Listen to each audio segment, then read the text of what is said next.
Kita akan merenungkan firman Tuhan. Kita akan bacakan firman Tuhan dari kitab Ulangan. Ulangan pasal 9 ayat pertama sampai ayatnya yang ke-6. Saya akan bacakan bagi kita semua. Dengarlah, hai orang Israel, engkau akan menyeberangi sungai Yordan pada hari ini untuk memasuki serta menduduki daerah bangsa-bangsa yang lebih besar dan lebih kuat daripadamu, yakni kota-kota besar yang kubu-kubunya sampai ke langit. Suatu bangsa yang besar dan tinggi, orang enak yang kau kenal dan yang tentangnya kau dengar orang berkata, siapakah yang dapat bertahan menghadapi orang enak? Maka ketahuilah pada hari ini bahwa Tuhan Allahmu, dialah yang berjalan di depanmu laksana api yang menghanguskan. Dia akan memunahkan mereka dan dia akan menundukkan mereka di hadapanmu. Demikianlah engkau akan menghalau dan membinasakan mereka dengan segera, seperti yang dijanjikan kepadamu oleh Tuhan. Janganlah engkau berkata dalam hatimu, apabila Tuhan Allahmu telah mengusir mereka dari hadapanmu, karena jasa-jasakulah Tuhan membawa aku masuk menduduki negeri ini. Padahal karena kefasikan bangsa-bangsa itulah Tuhan menghalau mereka dari hadapanmu. Bukan karena jasa-jasamu atau karena kebenaran hatimu engkau masuk menduduki negeri mereka, tetapi karena kefasikan bangsa-bangsa itulah Tuhan Allahmu menghalau mereka dari hadapanmu, dan supaya Tuhan menepati janji yang diikrarkannya dengan sumpah kepada nenek moyangmu, yakni Abraham, Ishak, dan Yakub. Jadi ketahuilah bahwa bukan karena jasa-jasamu Tuhan Allahmu memberikan kepadamu negeri yang baik itu untuk diduduki. Sesungguhnya engkau bangsa yang tegar tengkuk. Amin untuk pembacaan firman Tuhan. Sebelum kita merenungkannya, mari kita berdoa terlebih dahulu. Bapa di sorga, kami sangat bersyukur pada malam hari ini kami anak-anak Tuhan bisa datang bersekutu di dalam Tuhan. Dan pada saat ini ya Tuhan, kami mau mendengarkan kebenaran firman-Mu. Kiranya Tuhan Engkau pimpin kami, bukakanlah hati pikiran kami, supaya kami bisa mengerti dan kami bisa melakukannya sesuai dengan kehendak-Mu. Di dalam nama Tuhan Yesus Kristus kami berdoa. Amin. Saudara-saudara yang terkasih di dalam Tuhan Yesus Kristus, firman Tuhan yang barusan kita baca adalah perkataan Musa kepada bangsa Israel sebelum mereka nantinya akan menyeberangi sungai Yordan.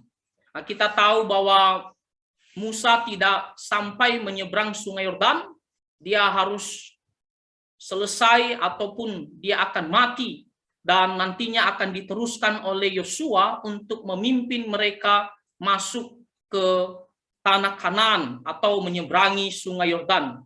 Dan di sini Musa mengingatkan orang-orang Israel tentang ketika nantinya mereka berhasil menyeberang sungai Yordan dan mengalahkan bangsa-bangsa yang ada di tanah Kanaan, Musa terlebih dahulu mengingatkan mereka agar mereka selalu mengingat bahwa Tuhanlah yang memberikan semuanya itu. Tuhanlah yang menolong mereka, bukan karena kehebatan mereka. Maka jangan menyombongkan diri ketika mereka nantinya sampai di tanah Kanaan. Nah, di sini di ayat pertama jelas dikatakan, dengarlah. Kata dengarlah ini adalah suatu kata perintah supaya orang Israel benar-benar memperhatikan. Jangan menyepelekan, jangan mengabaikan, tetapi benar-benar memperhatikan apa yang akan disampaikan. Dikatakan di sini, dengarlah hai orang Israel. engkau akan menyeberangi sungai Yordan pada hari ini untuk memasuki serta menduduki daerah bangsa-bangsa yang lebih besar dan lebih kuat daripadamu. Sesuai dengan janji Tuhan kepada mereka bahwa mereka akan masuk ke tanah Kanaan, tanah perjanjian. Meskipun Musa tidak sampai menyeberangi sungai Yordan, namun janji Tuhan tetap akan tergenapi. Janji Tuhan tetap akan ditepatinya. Dan kita melihat nantinya Tuhan memilih Yosua untuk melanjutkan misi untuk sampai ke tanah Kanaan. Di sini Tuhan mengingatkan janjinya kepada orang-orang Israel bahwa mereka pasti akan menyeberangi sungai Yordan. Dan ketika mereka menyeberangi sungai Yordan, maka mereka juga akan menduduki daerah bangsa-bangsa yang ada di tanah Kanaan. Di sana dikatakan bangsa-bangsa yang ada di sana lebih besar dan lebih kuat daripada orang Israel. Di sini Tuhan mengingatkan mereka bahwa bangsa-bangsa yang ada di tanah Kanaan dibandingkan dengan orang-orang Israel, mereka itu adalah bangsa-bangsa yang lebih besar dan lebih kuat.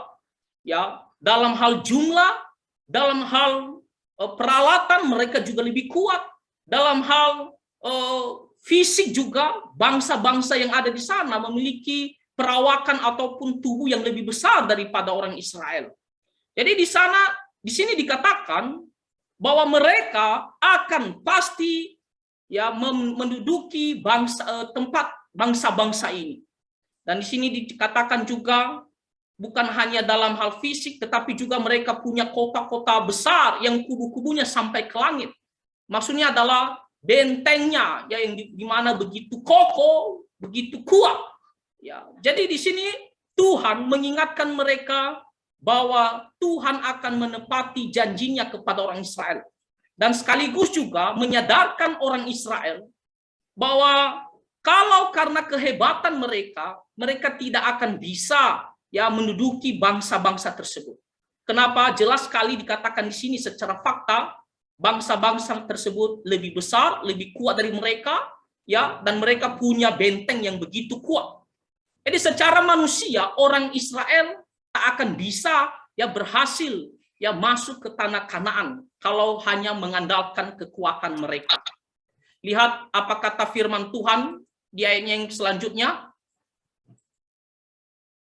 Suatu bangsa yang besar dan tinggi. Dan sini disebutkan salah satu suku yang ada di tanah Kanaan ini yaitu orang Enak. Nah, orang Enak ini adalah orang yang memiliki fisik yang begitu besar dan menakutkan. Ya, di sini dikatakan bahkan orang berkata, siapakah yang dapat bertahan menghadapi orang Enak?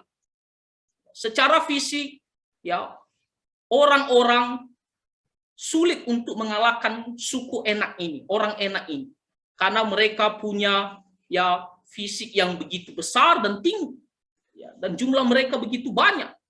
Jadi di sini dikatakan siapakah yang dapat bertahan menghadapi orang Enak? Itu berarti bahwa ya bangsa-bangsa lain sulit menaklukkan orang Enak ini. Apalagi orang Israel kalau berhadapan dengan orang Enak ini, secara manusia, secara fisik mereka pada umumnya ataupun kemungkinan besar pasti kalah.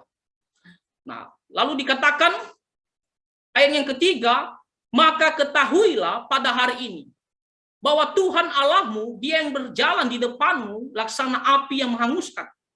Nah, meskipun orang Israel secara manusia tidak akan bisa menghadapi ataupun mengalahkan ya bangsa-bangsa yang ada di tanah Kanaan, ataupun tadi disebutkan salah satu suku di situ yaitu orang Enak, namun Tuhan mengatakan bahwa Tuhan Allah, Dia yang akan berjalan di depan orang Israel. Tuhan Allah yang akan memimpin orang Israel.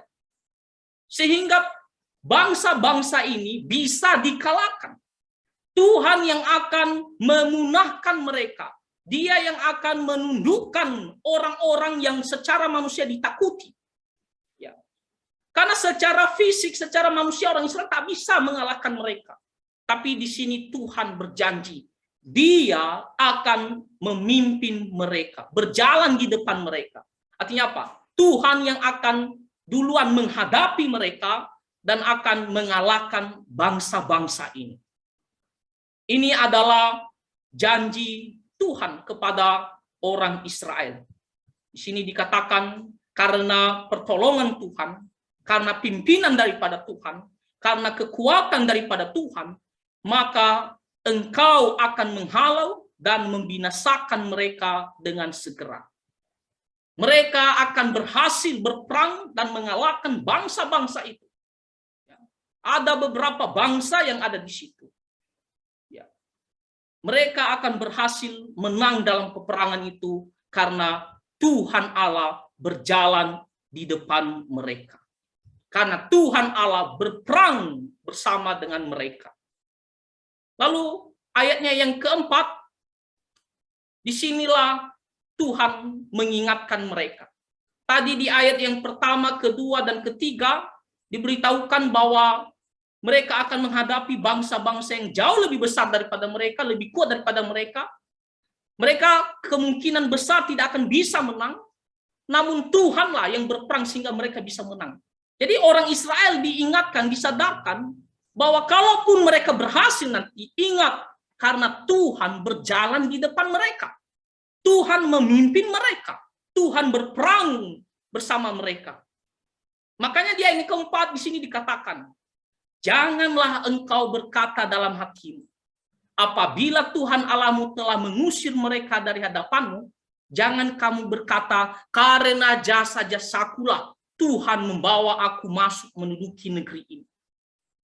Jangan pikir karena usaha kamu, kerja keras kamu, kehebatan kamu, kamu bisa masuk dan menguasai bangsa-bangsa, menundukkan bangsa-bangsa di tanah Kanaan. Jangan pikir karena kamu telah menjadi orang baik di hadapan Tuhan, makanya kamu dibawa oleh Tuhan untuk bisa menguasai bangsa-bangsa tersebut. Bukan. Tetapi karena apa? Lihat alasan yang diberikan oleh Tuhan, dikatakan kembali di sini, bukan karena jasa-jasamu atau karena kebenaran hatimu. Lihat, bukan karena jasa-jasamu, bukan karena usaha kamu, bukan karena kehebatan kamu dalam berperang, ataupun juga bukan karena kamu adalah orang benar, orang yang sangat baik di hadapan Tuhan. Makanya Tuhan mau membawa kamu. Saudara-saudara, kalau kita melihat ya, bangsa Israel itu adalah bangsa yang ya kita bisa mengatakan mantan budak ya di tanah Mesir. Mereka di sana tidak dilatih untuk berperang. Tetapi karena pertolongan Tuhan, mereka bisa melewati ya setiap perjalanan dengan selamat. Ya. Lalu kalau kita melihat juga dalam perjalanan mereka, apakah mereka selalu setia kepada Tuhan? Apakah mereka selalu takut akan Tuhan? Berapa puluh tahun mereka selama di padang gurun? Apakah mereka benar-benar sungguh-sungguh setia mengikut Tuhan? Tidak, saudara-saudara. Berapa kali Tuhan murka kepada mereka karena dosa-dosa mereka. Makanya di sini dikatakan oleh firman Tuhan, bukan karena jasa-jasamu, atau juga bukan karena kebenaran hatimu. Jangan pikir, oh karena saya orang baik di hadapan Tuhan, kami orang baik, kami orang setia beriman kepada Tuhan. Tidak, saudara-saudara. Karena orang Israel pada faktanya kalau kita baca, ya bagaimana mereka keluar sampai tanah Kanaan, begitu banyak mereka ya menyakiti hati Tuhan. Ya, bahkan Tuhan membinasakan sejumlah orang dari orang Israel karena dosa-dosa mereka. Nah, jadi bukan karena jasa-jasa mereka, bukan juga karena kebenaran hati mereka, sehingga mereka bisa menduduki negeri ya tanah Kanaan yang dijanjikan Tuhan. Nah, pertanyaannya adalah lalu karena apa? Kenapa bisa mereka sampai di tanah Kanaan pada akhirnya dan menguasai bangsa-bangsa di sana, menundukkan mereka? Dikatakan di sini sangat jelas, tetapi karena kefasikan bangsa-bangsa itulah Tuhan Allahmu menghalau mereka dari hadapanmu. Ini adalah alasan pertama. Karena kejahatan-kejahatan bangsa yang ada di tanah Kanaan itu sudah begitu jahat dan sudah genap waktunya untuk mereka dibinasakan. Karena mereka tidak ada pertobatan. Sekalipun mereka sudah mendengar jauh-jauh sebelumnya tentang Allah Israel.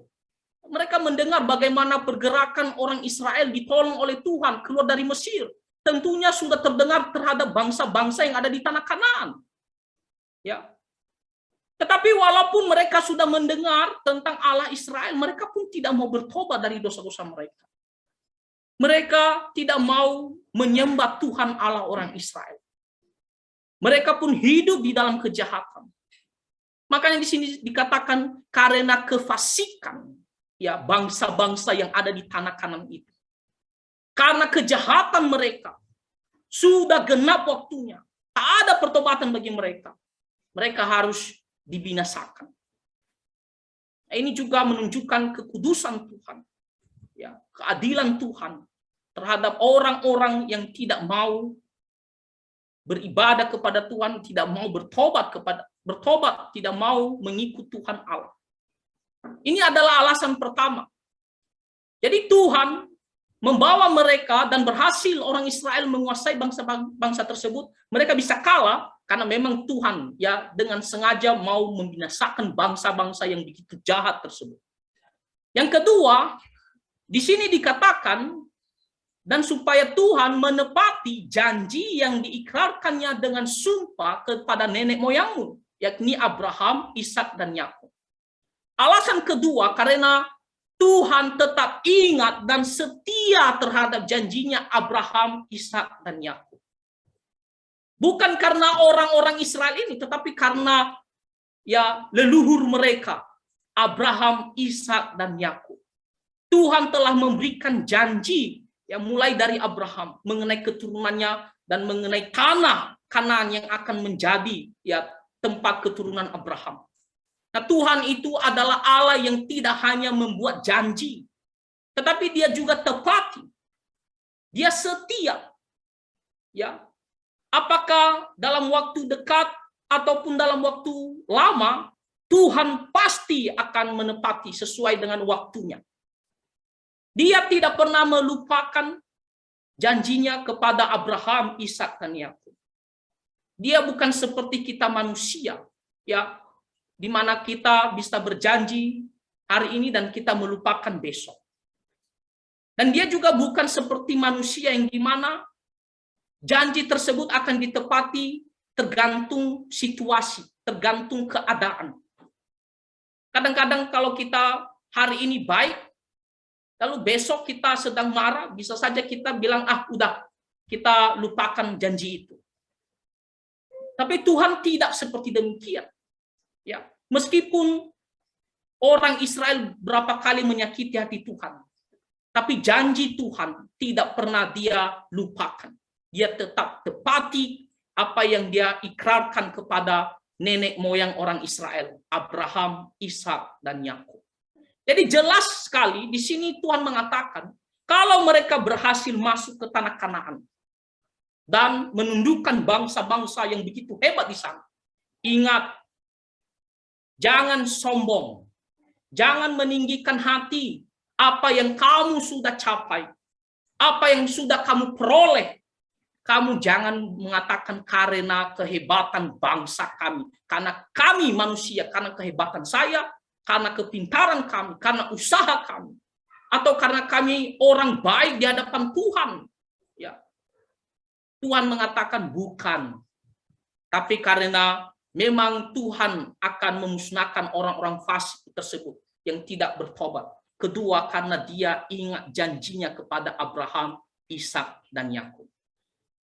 Dengan kata lain, bahwa Tuhan membawa mereka ke tanah Kanaan dan orang Israel berhasil menguasai tanah Kanaan itu karena kemurahan Tuhan. Itu karena belas kasihan Tuhan. Itu karena pertolongan daripada Tuhan. Maka orang Israel tidak boleh melupakan Tuhan ketika mereka nantinya sudah berada di sana. Mereka harus selalu ingat mereka bisa sampai di tanah Kanaan semuanya karena Tuhan. Lihat di ayat yang selanjutnya, kembali lagi Tuhan menekankan. Jadi ketahuilah bahwa bukan karena jasa-jasamu, bukan karena Ada sesuatu yang kamu lakukan sehingga layak Tuhan bawa kamu ke tanah Kanaan. Bukan. Atau kamu bisa berhasil menguasai tanah Kanaan karena kehebatan kamu. Bukan. Jelas sekali dikatakan bukan karena jasa-jasamu. Tuhan Allah memberikan kepadamu negeri yang baik itu untuk diduduki. Bahkan kalau kita mau melihat kehidupan orang Israel, perbuatan mereka, lihat apa kata Tuhan. Sesungguhnya engkau bangsa yang tegar tengkuk. Jadi mereka tidak bisa mengatakan, oh karena kebenaran hati kami, karena kami tetap setia mengikut Tuhan. Kami hidup dengan benar di hadapan Tuhan sepanjang mengikut Tuhan. Lihat apa kata Tuhan, sesungguhnya engkau bangsa yang tegar tengkuk. Bangsa yang tidak mau dengar, bangsa yang selalu mau mengikuti hal yang berdosa. Jadi tidak ada alasan untuk menyombongkan diri di hadapan Tuhan. Ataupun meninggikan diri dengan mengatakan semuanya karena kami, karena kami, karena kami. Inilah yang mau diingatkan oleh Tuhan melalui hambanya Musa untuk disampaikan kepada orang Israel. Bahwa ketika mereka berhasil masuk di tanah Kanaan, ingat selalu kepada Tuhan. Ingat bahwa Tuhanlah yang membuat mereka berhasil. Ingatlah bahwa semuanya karena kemurahan Tuhan. Maka mereka harus bersyukur kepada Tuhan. Saudara-saudara, ini juga menjadi sebuah pelajaran bagi kita semua. Apa yang kita capai saat ini, apa yang kita dapatkan saat ini, keberhasilan dalam pekerjaan kita, posisi tertentu yang sudah baik. Ingat, walaupun kita merasa kita bekerja keras berusaha, tapi ingat bahwa semuanya kita bisa capai karena kemurahan Tuhan, karena pertolongan Tuhan. Di dalam kesehatan juga, kita barusan melewati masa-masa sulit. Karena virus corona ini, 2 tahun kurang lebih, begitu menakutkan ya bagi kita secara umum. Nah tetapi kita bisa melewati semuanya ini sejauh ini. Walaupun corona belum berhenti 100%, tetapi sejauh ini kita bisa sehat. Apakah kita ingat bahwa semuanya karena Tuhan? Mungkin kita berusaha minum obat, kita pakai masker, dan lain-lain. Orang lain juga yang kena, dia juga ada melakukan seperti demikian. Tapi kita bisa melewati semuanya itu, bukan karena hal-hal yang kita lakukan lalu kita menyombongkan diri. Tapi semuanya karena kemurahan Tuhan Allah. Saudara-saudara, dalam segi apapun, ya, dalam keluarga juga, ya, kita harus selalu mengingat bahwa semuanya bisa berjalan dengan baik karena kemurahan Tuhan. Bukan karena kehebatan kita. Maka jangan sekali-sekali menyombongkan diri, saudara-saudara. Jadi di sini Tuhan mau mengajarkan kita untuk selalu ingat akan Tuhan dan bersyukur kepada Tuhan terhadap apa yang diberikan. Jangan akui bahwa itu adalah karena kehebatan kita. Jangan akui karena kepintaran kita. Tapi murni juga karena kemurahan Tuhan Allah kita. Maka kita mau datang kepadanya, kita mau bersyukur kepada Tuhan, kita mau memuji Tuhan, kita mau bersaksi tentang kasih-Nya kepada kita. Juga di dalam doa secara khusus. Malam ini kita ada datang untuk mau berdoa. Kita kan kalau ada pergumulan, ya, kita kan datang kepada Tuhan untuk memohon belas kasihan. Mungkin kita sambil berusaha juga. Ya misalnya kita ada suatu usaha, kita tidak tahu bagaimana bisa ya mengembangkan usaha kita itu. Kita datang berdoa kepada Tuhan supaya diberikan hikmat dan supaya lancar. Di satu sisi juga kita bekerja keras. Nah, ketika semuanya itu bisa berjalan dengan baik, Tuhan menolong kita bisa berhasil. Ingat bahwa doa kita itu ya bisa terjawab semuanya karena kemurahan Tuhan. Jangan sampai nanti usaha kita itu sudah berhasil lalu kita sombongkan diri, oh karena saya hebat saya, pintar saya mengelola. Ya semuanya karena Tuhan. Tuhan berikan kita hikmah. Ya. Ataupun kita berdoa karena kita sakit, memang kita ke dokter. Ya, tapi kita berdoa kepada Tuhan, kita bisa sembuh karena Tuhan memberkati obat yang kita minum. Tuhan menolong kita sehingga kita bisa sembuh pada akhirnya. Nah, di sini Tuhan mengajarkan orang Israel dan kita semua orang Kristen selalu merendahkan diri kepada Tuhan terhadap apa yang kita capai, yang kita dapatkan. Kita selalu datang bersyukur kepada Tuhan, memuji Tuhan, karena semuanya karena kemurahan Tuhan. Kiranya kita tidak melupakan kebaikan Tuhan selalu, setiap hari. Ingat selalu kebaikan Tuhan. Semuanya karena pertolongan daripada Tuhan. Kiranya firman Tuhan pada malam hari ini bisa menolong kita untuk selalu datang bersyukur kepada Tuhan atas segala kebaikan-Nya. Dan kita selalu mau memberikan kemuliaan bagi Tuhan Allah kita terhadap apa yang kita dapatkan dalam kehidupan kita sehari-hari. Tuhan Yesus memberkati kita semua. Mari kita bersatu di dalam doa. Bapa di surga, kami sangat bersyukur atas kasih dan anugerah-Mu. Kami bisa mendengarkan firman Tuhan yang mengajarkan kami bahwa segala yang kami peroleh, kami dapatkan, itu semuanya karena kebaikan Tuhan. Karena semuanya karena kemurahan Tuhan. Maka ajarlah kami selalu ingat akan Tuhan dan datang bersyukur kepada Tuhan, bahkan bersaksi tentang Tuhan kepada orang-orang lain. Terima kasih ya Tuhan, dengarkanlah doa kami. Dalam nama Tuhan Yesus kami berdoa. Amin.